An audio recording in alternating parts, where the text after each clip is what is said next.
Kejujuran adalah satu nilai yang sangat berharga dalam hidup. Jujurlah walaupun dia susah, jujurlah walaupun dia sakit. Kerana kejujuran itu akan membina hubungan dan kepercayaan. Udah siap belum? Ya. Jalan-jalan dengan sepatu rodaku, kiri kanan ikuti irama lagu. Semua mata hanya tertuju padaku, terbiasa dari dulu. Bocah, head with the red light. Beratur ketika memberi makanan. Itu dikira satu aktiviti yang jujur. Jujurlah dalam aktiviti harian anda. Jangan potong barisan.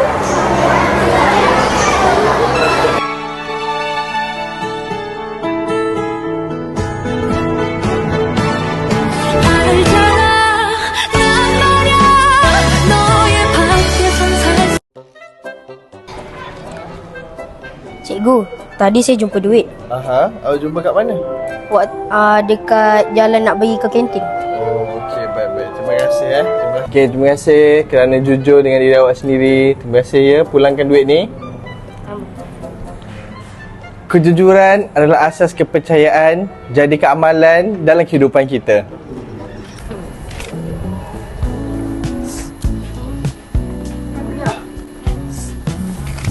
Teacher, markah saya tak tinggi. Oh ya ke? Kenapa? Ada salah ke? Salah ni.